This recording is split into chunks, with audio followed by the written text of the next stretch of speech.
हाँ जी, राम राम, नमस्कार, प्रणाम। कैसे हैं आप सब लोग?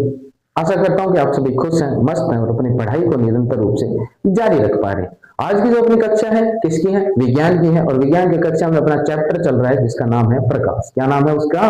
प्रकाश। प्रकाश को अंग्रेजी में क्या कहते हो रे? लाइट। क्या कहते हो? लाइट। तो आज हम लोग बात करेंगे अवतल दर्पण से प्रतिबिंब का निर्माण कैसे करेंगे। सर मैंने कहा मेरे पास एक अवतल दर्पण है और इसमें मुझे क्या बनानी है? अपनी फोटो बनानी है, देखना है कि मेरा चेहरा कैसा है, सुंदर है कि नहीं है। बनानी है तो बनानी है तो मुझे मैं किस वस्तु को कहां पर रखूंगा, तो उस वस्तु का प्रतिबिंब कैसा बनेगा, किस प्रकार से बनेगा, छोटा बनेगा, बड़ा बनेगा, उल्टा बनेगा, सीधा बनेगा, या बनेगा या नहीं बनेगा। तो ये सारी चीजें हम लोग आज की कक्षा में चर्चा करेंगे। तो सबसे पहले यदि हमें अवतल दर्पण से प्रतिबिंब का निर्माण करना है तो यदि हम देखो कोई भी यदि हम लोग काम शुरू करते हैं तो उस चीज के नियम होते हैं। क्या होते हैं? नियम। स्कूल जा रहे हो तो उसके भी नियम है कि सुबह जल्दी उठना, नहाना धोना और फिर स्कूल जाना। यदि आप लोग कॉलेज जा रहे हो तो उसके भी नियम है कि सुबह सुबह क्या होना है? तैयार होना है, बढ़िया बाल बाल क्या करने हैं? सेट करने हैं। और उसके बाद में क्या करना है? अपने को एक छोटी सी बैग लेनी है। आजकल तो छोटी छोटी बैगें रखती हैं लड़कियां, है ना। कई लड़के तो बैग रखते ही नहीं है, वो तो एक मोबाइल रखते हैं और एक छोटी सी कॉपी रखते हैं और उसके अंदर क्या पूरा का पूरा कॉलेज निकाल देते हैं। जो पढ़ने वाले होते हैं वो उनकी तो बातें अलग है, बाकी अपने जैसे जो होते हैं वो कैसे करते हैं? ऐसे ही करते हैं, है ना। तो सबने क्या जी हो रही होती है कॉलेज की लाइफ और अपनी बातें कैसे पे चल रही है? स्कूल की। अब तुम लोग स्कूल या 9वीं 10वीं की क्लास देख रहे हो तो सबको पता है कि तुम लोग हो तो किसके? स्कूल के। और स्कूल के हो तो तुम्हें तो बड़ी सी एक भारी सी बैग लेके जानी होती है। डर रहता है कि आज एग्जाम होगा, पढ़ाएंगे, उसके बाद में सवाल भी पूछ सकते हैं, सवाल पूछने के बाद में डांट भी लग सकती है ना। कॉलेज में ये वाली चीजें नहीं होती। तो थोड़ा सा भविष्य का भी सोचो, है ना। 10वीं में मार्क लो बढ़िया और उसके बाद में 12वीं के अंदर और बेहतर मार्क करके तुम लोग कहाँ जाओगे? कॉलेज। और कॉलेज की लाइफ में तो क्या होते हैं? मजे होते हैं कि नहीं होते? अगर नहीं होते तो कमेंट करके बताओ, होते हैं या नहीं होते हैं। तो हर चीज के क्या होते हैं? नियम। यदि तुम लोग बस में ट्रेवल कर रहे हो तो उसका भी नियम है। क्या है कि टिकट लेनी पड़ेगी, टिकट नहीं लोगे तो जुर्माना लगेगा, है ना। कहीं भी जा रहे हो तो उसके भी नियम है। गाड़ी चला रहे हो तो उसके भी क्या है? नियम है। तो उसी प्रकार से हम लोग अब क्या बना रहे हैं? अवतल दर्पण से प्रतिबिंब बना रहे हैं तो उसका भी क्या होंगे? नियम होंगे। आप लोगों को 3 नियम याद रखें। कितने नियम? 3। ज्यादा हमको वजन लेना ही नहीं है। वजन किसी भी प्रकार का प्रेशर तो मैं दूंगा ही नहीं, ना आपको लेना है, क्योंकि ना तो हमें प्रेशर लेने का मन होता है, ना कभी प्रेशर देने का मन होता है ना। लेने देने की तो बातें कुछ और ही होती हैं। तो पहला जो नियम है वो क्या कहता है कि सबसे पहली बात होती है कि सर यदि अवतल दर्पण पर गिरने वाली प्रकाश की किरण यदि मुख्य अक्ष के समांतर हो, गिरने वाली प्रकाश की किरण यदि मुख्य अक्ष के क्या हो बेटा? समांतर होगी, मुख्य अक्ष के समांतर होगी तो परावर्तन के पश्चात, तो परावर्तन के पश्चात वह प्रकाश की किरण कहां से होकर निकलेगी? मुख्य फोकस से होकर निकलेगी। कहां से होकर निकलेगी? मुख्य फोकस से होकर के निकलेगी। मुख्य फोकस से होकर निकलेगी। क्या करेगी? निकलेगी। यानी ये मैंने क्या बनाया? कोई भी मैंने बना दिया अवतल दर्पण। क्या बनाया मैंने? ये अवतल दर्पण। अब इसमें मुख्य फोकस दर्शाना पड़ेगा कि नहीं दर्शाना पड़ेगा? अरे मुख्य फोकस नहीं दर्शाओगे तो कैसे समांतर होगी? तो दर्शा दो। यहाँ पर मैंने लिख दिया C और यहाँ पर इसका जो मध्य बिंदु है दर्पण का वो क्या होता है? P। और ये जिस गोले से दर्पण काटा गया उसका केंद्र क्या होता है? C।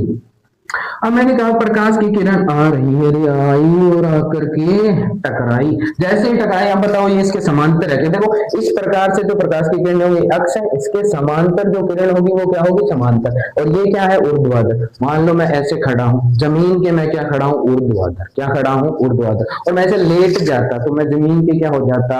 समांतर। क्या हो जाता? समांतर। तो यदि प्रकाश की किरण मुख्य अक्ष के समांतर आएगी तो परावर्तन के पश्चात कहां से होकर निकलेगी? मुख्य फोकस से होकर निकलेगी। मान लो मैंने यहाँ, आपने कहा सर ऊपर से डालो, नीचे से भी डाल के देखो, नीचे से डाल दी, ये लो, डालने के बाद क्या होगा? यहाँ से निकलेगी, ये निकल गई।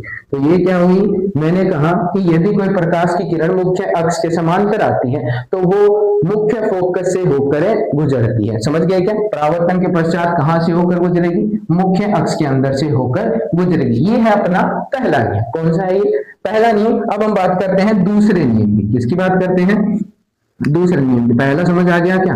और दूसरा नियम क्या कहता है कि सर आने वाली जो प्रकाश की किरण है ना, अगर वो मुख्य फोकस के अंदर से होकर गुजर रही है और कहां पर जाकर टकरा रही है, दर्पण से जाकर टकरा रही है, तो परावर्तन के पश्चात वो मुख्य अक्ष की क्या हो जाएगी, समांतर हो जाएगी। इससे थोड़ा सा ऐसे उल्टा है, घुमाओ इसको, घुमाओ घुमाओ, और क्या बन जाएगा, दूसरा नियम बन जाएगा। क्या बन जाएगा? दूसरा नियम बन जाएगा। दूसरा नियम क्या कहता है कि अगर आपतित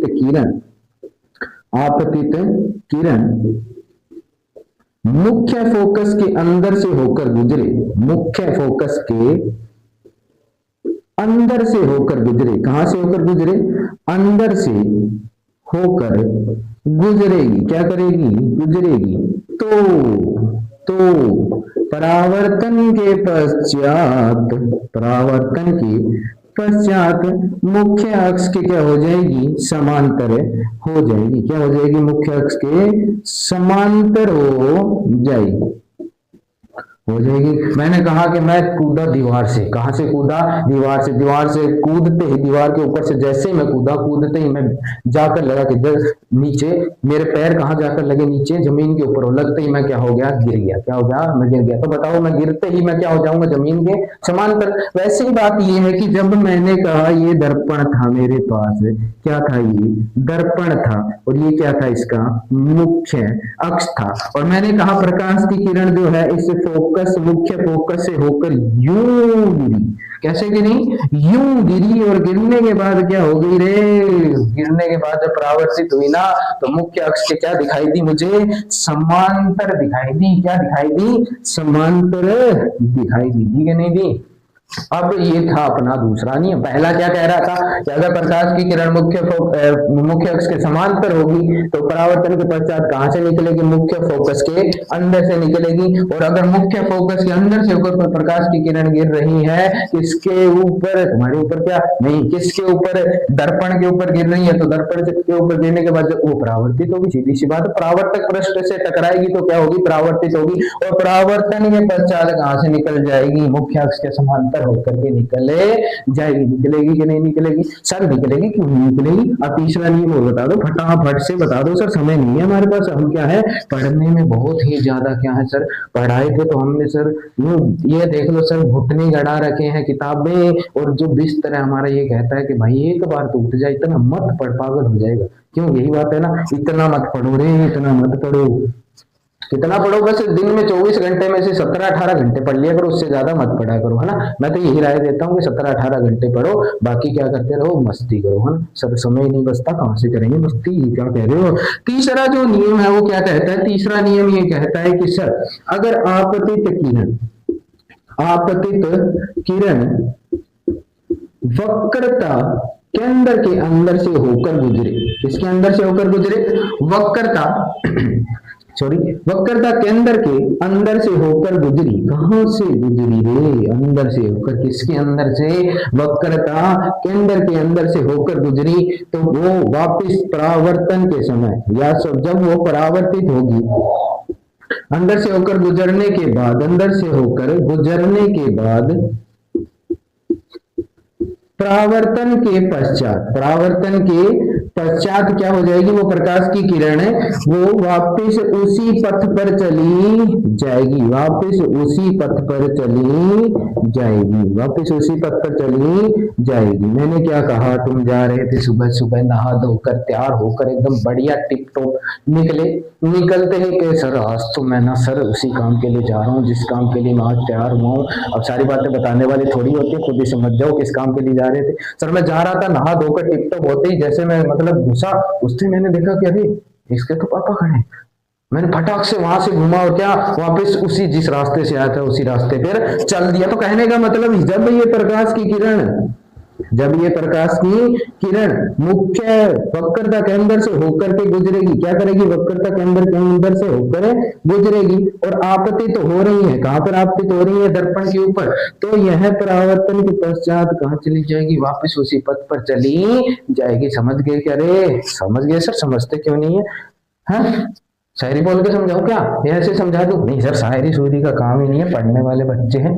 तो तीनों नियम क्या हो गए बेटा? पहला नियम क्या था? यदि आपतित प्रकाश की किरण मुख्य अक्ष के समांतर होकर आपतित हो रही है किसी भी दर्पण के ऊपर, तो वह परावर्तन के पश्चात कहां से होकर निकलेगी? मुख्य फोकस से। और यदि आपतित किरण मुख्य फोकस के अंदर से होकर के इस परावर्तक पृष्ठ या दर्पण से टकरा रही है, तो वो क्या हो जाएगी? परावर्तन के पश्चात मुख्य अक्ष के समांतर हो जाएगी। और तीसरा नियम था, यदि आपतित किरण वक्रता केंद्र के अंदर से होकर गुजर रही है, तो परावर्तन के पश्चात वह क्या हो जाएगी? वापस उसी पथ पर चली जाएगी। ये तीन नियम अगर तुम्हारे भेजे में बैठ गए ना, ये तीन नियम अगर भेजे में बैठ गए, तो तुम लोग यूं बना दोगे डायग्राम। पर ध्यान रखना कि डायग्राम में ये जो रेखाएं हो ना, ये सीधी रखना। रेखाएं सीधी है तो जहां पर भी रेखाएं मिलेंगी ना, वहां पर क्या बनेगा? प्रतिबिंब। और तुम देख करके बता दोगे सर के धीरे धीरे प्रतिबिंब कैसे बनता जाएगा। तो इसके लिए क्या है, स्टेप है कि हम लोग वस्तु को कहां पर रखें, है ना। देखो, वस्तु को कहीं पर रखो। अब ये मेरे पास प्रतिबिंब दर्पण है, इस दर्पण के सामने मैं वस्तु कहीं तो रखूंगा, तभी तो उसका डायग्राम बनेगा।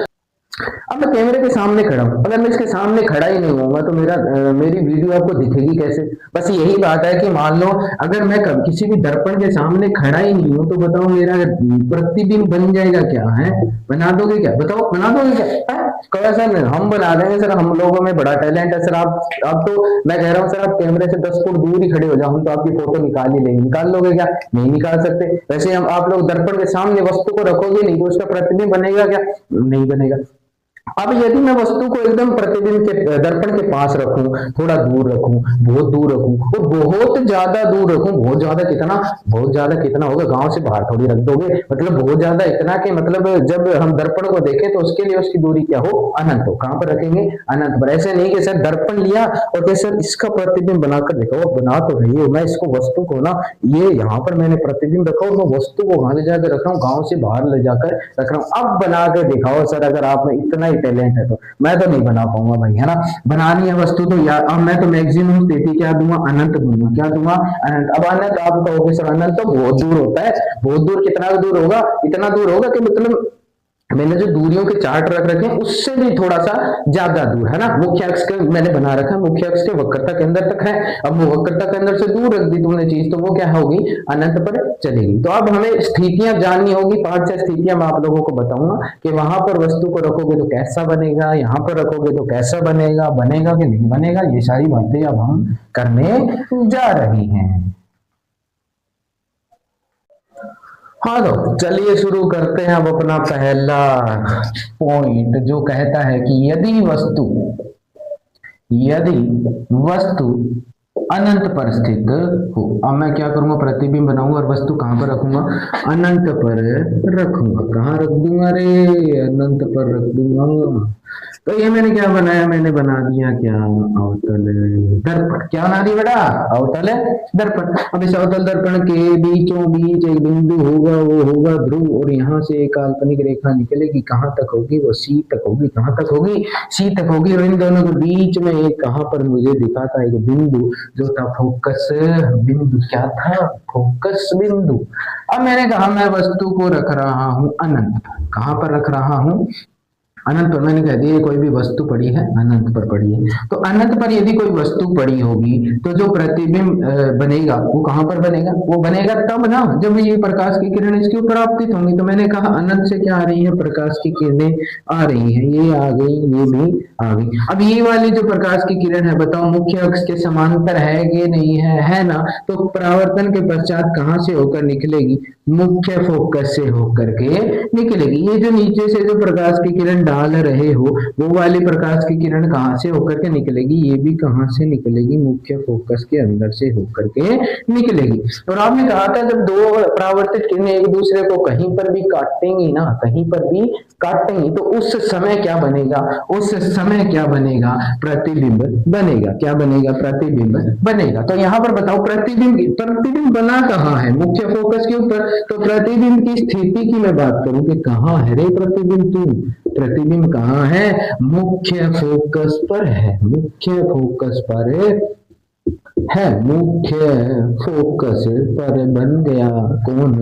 प्रतिबिंब बन गया। अब बात आती है कि सर इसका आकार कैसा है? इसका आकार होगा, देखो छोटा सा बिंदु सा दिख रहा है, तो इसका आकार क्या होगा? बिंदुवत छोटा। कैसा होगा? बिंदुवत बिंदुवत छोटा सा नन्ना सा होगा क्या? प्रतिबिंब होगा। क्या होगा? प्रतिबिंब होगा। और मैं बात करूं सर प्रतिबिंब कैसा बना, तो ध्यान रखना अवतल में लगभग लगभग सारे प्रतिबिंब क्या बनते हैं? वास्तविक बनते हैं। और कैसे बनते हैं? उल्टे बनते हैं। कैसे बनते हैं? उल्टे बनते हैं। तो प्रतिबिंब की प्रकृति की मैं बात करूं, प्रकृति तुम्हारी प्रकृति नेचर, किसकी बात करूं? नेचर। अब किसी का तो नेचर होता है बहुत ज्यादा अग्रेसिव, यानी उसको बात बात पे क्या होता है? गुस्सा। कईयों का होता है सॉफ्ट। कैसा होता है? सॉफ्ट। उनको थोड़ा सा ही डांटते हो क्या लगने रोने लग जाते हैं। कईयों का होता है ऐसा न्यूट्रल, उनको कुछ भी कह दो है ना, मतलब मस्त हुए रहते हैं, उनको पता ही नहीं कि क्या चल रहा है दुनिया में, है ना। आपने भी देखा होगा अपनी क्लास में कई ऐसे होते हैं, मतलब बैठे हैं बेचारे पीछे दीवार के या फिर बेंच में पीछे पीछे वाले बेंच पर। ये नहीं कहता कि बैक बेंचर नहीं होते, बैक बेंचर भी बहुत ज्यादा स्मार्ट होते हैं, मगर कई होते हैं कक्षा में मस्त बैठे हैं पीछे, समझ आया तब तक ठीक है, और समझ उनके बहुत ही कम आता है, समझ आया तब तक ठीक है, नहीं आया तो मस्त बैठे हैं। हाँ भाई क्या कह रहा था तुम? हाँ क्या? ठीक है भाई। वो बात में उसे क्या रखना है? ध्यान रखना है। मगर सर क्या कह रहे थे? अब मैंने कह दिया कि हाँ भाई बेटा खड़ा हो, ये वाला सवाल बता के। सर सवाल क्या कह रहे हो? सर सब्जेक्ट कौन सा चल रहा है? मैं कहा सर विज्ञान चल रहा है। ओह सर मुझे तो पता ही नहीं क्या चल रहा है ना। ऐसे भी कई होते हैं, तो उसी प्रकार से उनका वो नेचर होता है। अब अपने इसका नेचर क्या है? कैसा बनेगा प्रतिबिंब? तो अवतल दर्पण से बनने वाले लगभग प्रतिबिंब कैसे बनेंगे? वास्तविक बनेंगे बेटा। कैसे बनेंगे? वास्तविक बनेंगे। और कैसे बनेंगे? वास्तविक और उल्टा बनेगा। समझ गए क्या? इस स्थिति में छोटा बन रहा था, बाकी ये करे कैसा बनेगा? वास्तविक और उल्टा बनेगा। अब हम लोग बात करते हैं कि अगर वस्तु को और आगे रखा जाए तो वो कैसे।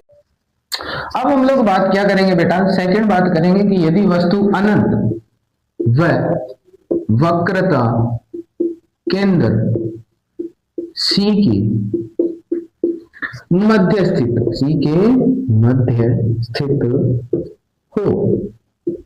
अब मैं कहाँ रखूंगा वस्तु को? रख दूंगा कहाँ कहाँ? यहाँ रे यहाँ। कहाँ?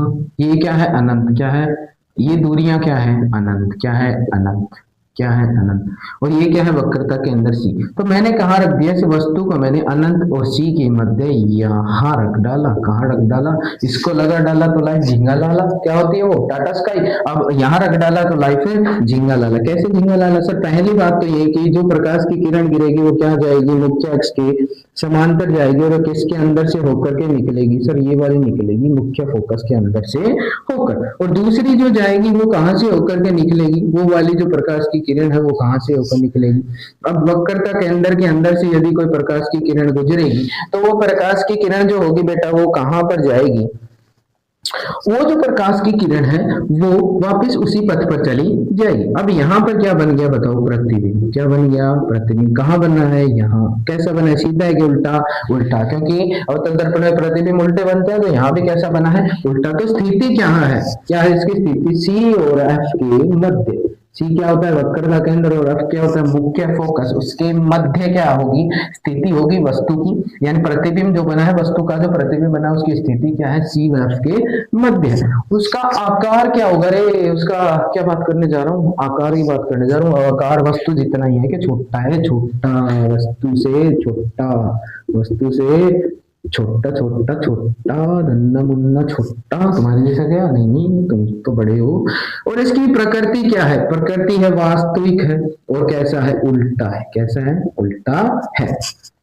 तीसरी बात, यदि मैं आप वस्तु को क्या कर रहा हूं? थोड़ा सा और आगे खिसका के कहा ले जा रहा हूं? इस सी के ऊपर ले जा रहा हूं कि यदि वस्तु, देखो बेटा सेकंड हम लोग बात क्या करते हैं कि यदि वस्तु वक्रता के अंदर सी पर स्थित हो। यदि वस्तु वक्रता के अंदर सी पर स्थित होगी, कहां स्थित होगी? सी पर। तो ये क्या है? वस्तु कहां पर स्थित है? वक्रता के अंदर सी पर। तो एक जो प्रकाश की किरण इस पर आपतित होगी वो यूं जाकर टकराएगी और समांतर होने की वजह से, किसके?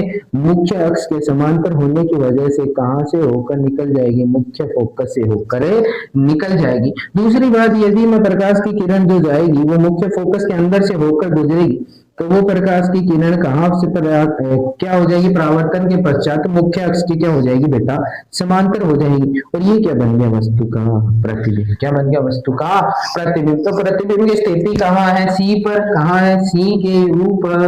और आकार क्या है, वस्तु के बराबर। आकार क्या है, वस्तु के बराबर। क्या है, वस्तु के बराबर। मार्कर में कई बार छोटा बड़ा दिख जाता है, बाकी बराबर ही बनता। मैंने कह दिया ना तो मान लेना बात को कि सर बनता है तो बनता है। और प्रकृति कैसी होगी, ये तो हमने रट रखी है सर, वास्तविक और उल्टा। प्रतिबिंब कैसा बनेगा, वास्तविक और उल्टा बनेगा। अब हम लोग बात करते हैं तीसरी स्थिति की, कि यदि वस्तु को मैं सी से आगे ले जाऊं, कहां ले जाऊंगा, सी और एफ के मध्य ले जाऊंगा, तो प्रतिबिंब कैसा बनेगा। अब हम बात करेंगे अपनी अगली स्थिति नंबर 4, जिसका नाम है यदि वस्तु सी व एफ के मध्य रखी हो या मध्य स्थित होगी। यदि वस्तु सी व एफ के मध्य हो ना बेटा, तो एक बात का ध्यान रखना, जो प्रतिबिंब बनेगा वो सी से परे बनेगा, उसी हिसाब से बनाना। अरे ये बना दिया मैंने क्या, दर्पण। क्या बना दिया, दर्पण। कौन सा, अवतल दर्पण। अब इसके बीचों बीच जो बिंदु होगा क्या होगा, पी। क्या होगा रे, पी होगा। और ये देखो वक्रता के अंदर सी, इन दोनों को मिलाने वाली रेखा क्या कहलाएगी, मुख्य अक्ष। इसके बीचों बीच क्या होगा, एफ। अब मैंने वस्तु को यहाँ रख डाला, कहाँ रख डाला, यूं जमा दी मैंने वस्तु यहाँ पर की। क्या है ये, वस्तु है। क्या है रे, वस्तु है ना। तो ये है वस्तु, और यहां से प्रतिबिंब मैंने ये प्रकाश की किरण डाल दी। और डालने के बाद मुख्य अक्ष के समांतर नहीं सर, ये तो यहां से होकर निकलेगी। मुझे पता है सर कि अगर प्रकाश की किरण मुख्य अक्ष के समांतर है ना, तो परावर्तन के पश्चात कहां से निकलेगी, मुख्य फोकस से होकर निकलेगी। चलो तुम्हें ये पता है तो तुम ये बताओ, अगर मैं प्रकाश की किरण को मुख्य फोकस के अंदर से होकर गुजारूंगा तो वो कहां से निकलेगी, सर वो भी मुझे पता है, वो निकलेगी यहां से। कहां से निकलेगी, मुख्य अक्ष के समांतर होकर के निकलेगी। अब यहां बना है प्रतिबिंब, कहां बना है, यहां बना है प्रतिबिंब। और ये जो प्रतिबिंब बनता है ना बेटा, ये जो प्रतिबिंब बनता है, वो प्रतिबिंब कहां बनता है, सी से परे। कहां बनता है, सी से परे बनता है। कहां बनता है, सी से परे बनता है ना। सी से परे बना और कैसा बना, बड़ा बना।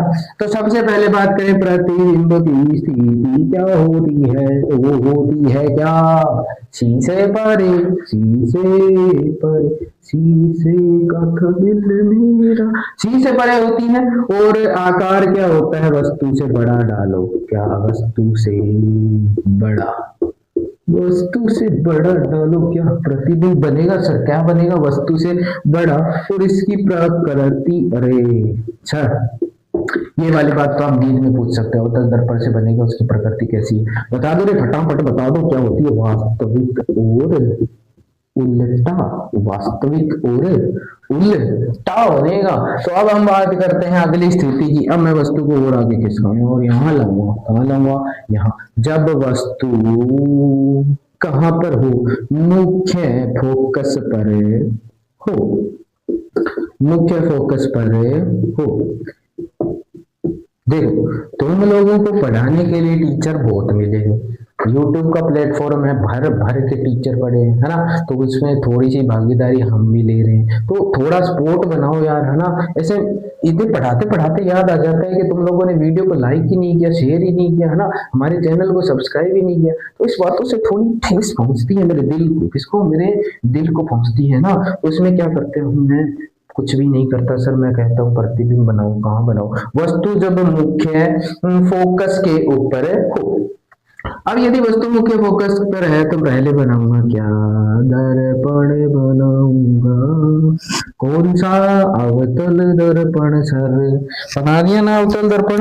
अब अवतल दर्पण बनाने के बाद यहाँ पर वही पुरानी सी बात, पी बनाओ, यहाँ सी बनाओ। सी बहुत ज्यादा दूर बना रहे हो सर, ये तो गोला, इससे गोल होगा तो इसका बीचों बीच बनाया करो ना। सॉरी मेरी गलती हो गई, अब बना दिया ना। अब माफ कर दो, मुआफी दे दो मुझको। क्या दे दो तुमने, मुआफी दे दो। मुआफी क्या होती है सर, माफी को मैं क्या कह देता हूँ, मुआफी कह देता हूँ। क्या कह देता हूँ, मुआफी।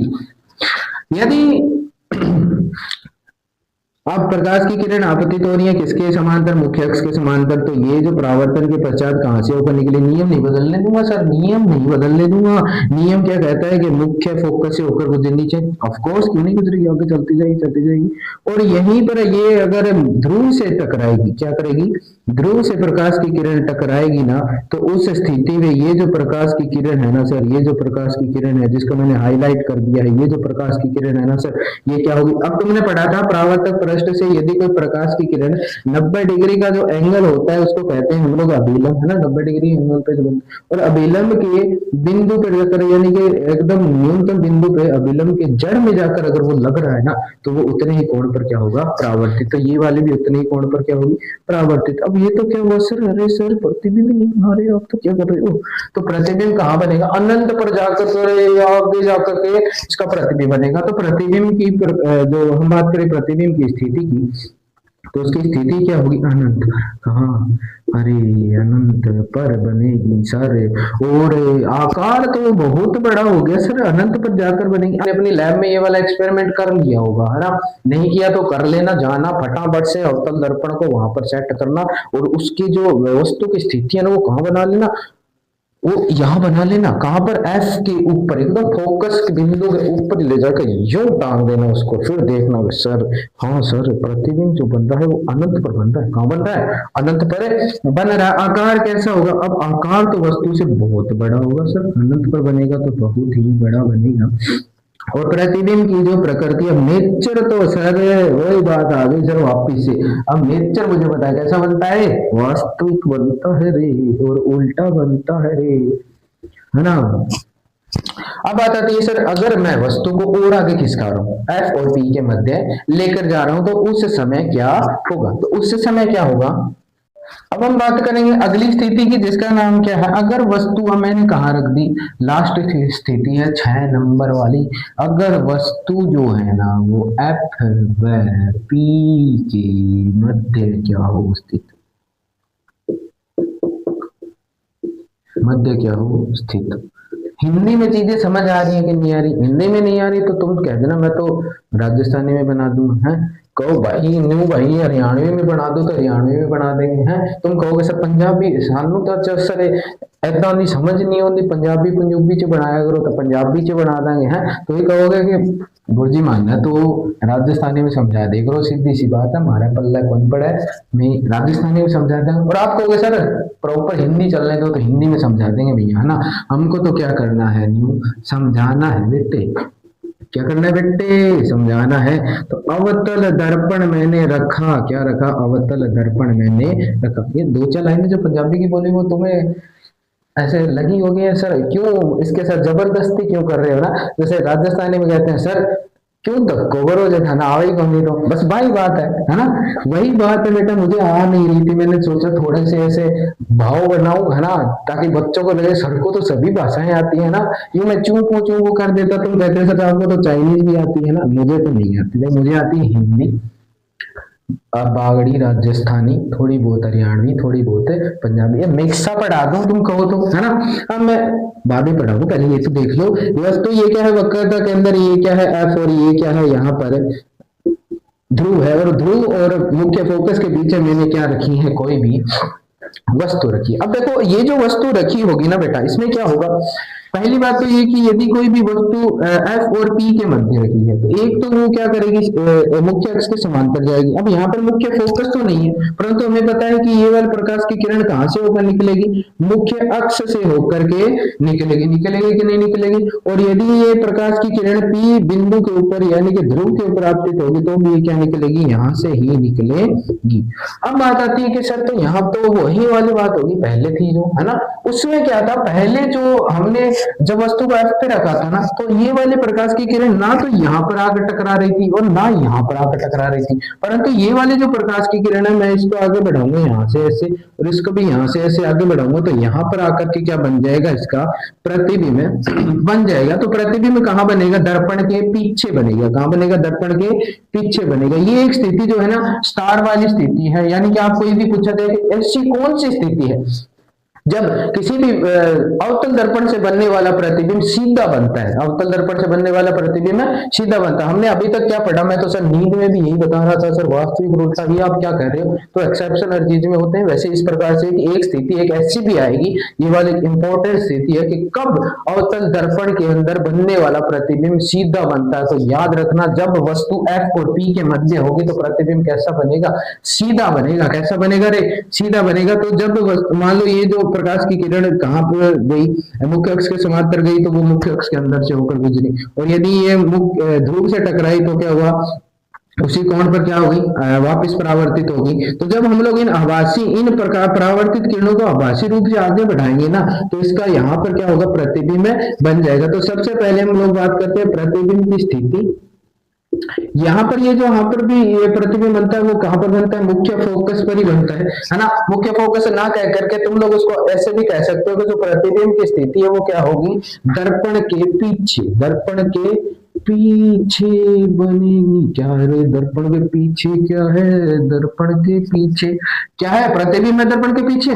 और उसके बाद में बात आ गई कि सर आप मुझे ये बताओ कि अब जो प्रतिबिंब बना है वो उसका आकार क्या है। तो प्रतिबिंब का आकार क्या है, वस्तु से बड़ा है, वस्तु से क्या है रे, बड़ा है। उसके बाद में बात आती है सर प्रकृति। अब प्रकृति की बात आ गई तो सर प्रकृति बाकियों में तो कैसी थी, वास्तविक और उल्टी, इसमें कैसी, आभासी एंड सीधा, आभासी और सीधा बना है ये प्रतिबिंब। समझ गया क्या, समझ गए सर। अब बात आती है कि सर ये आप लोग हमें बना के तो बता रहे हो सर कि ये ऐसे प्रतिबिंब बनता है, ऐसे बनता है, ऐसे बनता है, इसका उपयोग भी तो बताओ मुझे कि अरे मैंने अवतल दर्पण ले लिया तो मैं किस काम में ले लूं अवतल दर्पण को, है किस काम में ले लूं। तो आपको एक बात तो ये पता है कि अवतल दर्पण क्या करता है कि प्रकाश की किरणों को एक जगह पर इकट्ठी कर देता है। क्या कर देता है, एक जगह पर इकट्ठी। आग जलाइए कभी मैग्नीफाइंग लेंस से, वो लेंस आता है ना जियोमेट्री बॉक्स में, उस चार्ज जलाइए क्या, नहीं जलाएंगे।